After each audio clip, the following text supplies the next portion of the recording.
నమస్తే తల్లిదండ్రులు. మీ పిల్లల్ని బాగా చదివించాలన్న తపన మీకు చాలా ఎక్కువ ఉంది.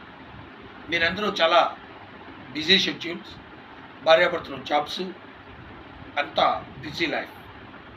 హోమ్ ట్యూషన్లు కడుతున్నారు, స్కూల్స్ లక్షల ఫీజులు కడుతున్నారు.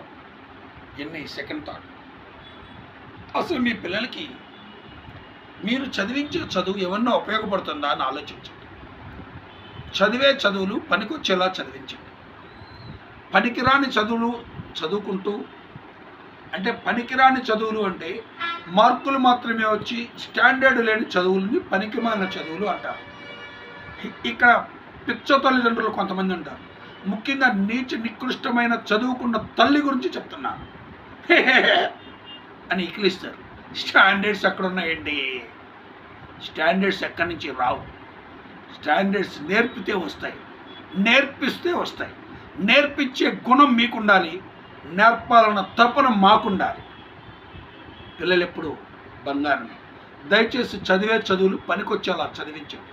లేకపోతే పెరిగి పెద్ద అయినాక డ్రగ్స్, పబ్బులు, క్రైమ్ నేచర్ని అలవాటు చేసుకుని మీకు నరకాన్ని, మీకు పక్షవాతాన్ని తెచ్చిపెడతారు.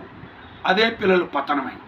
ఆ పతనానికి కారణం తల్లిదండ్రుల అజ్ఞానము, బాధ్యత లేనితనము,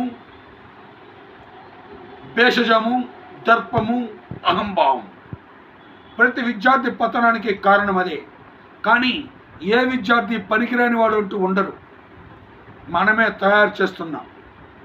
చదివే చదువులు పనికొచ్చేలా మీరు చదివించకుండా, సరైన స్కూల్స్లో పెట్టకుండా, సరైన ట్యూటర్స్ని ఎన్నుకోకుండా, అన్ని స్కూళ్ళు అలాగే ఉన్నాయి కదండి, అన్నీ ఇలాగ ఉన్నాయి కదండి అని దిక్కుమాలిన అసమర్థపు మాటలు మాట్లాడకండి. ఇది వేస్ట్ ఫెలోస్ మాట్లాడతారు. మంచి తల్లిదండ్రులు అయితే అసలు నా పిల్లలకి ఏమి నేర్పించాలి, గంటల్లో నేర్పి చూపిస్తాను.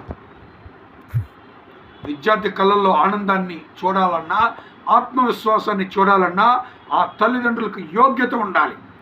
కొంతమంది తల్లిదండ్రుల కడుపున పుట్టాలంటే ఆ పిల్లలకి ఎంతో పూర్వజన్మ సుకృతం ఉండాలి. అయోగ్యులు, అధములైన తల్లిదండ్రుల కడుపున పుట్టడమే ఆ పిల్లలకు ఒక శాపం.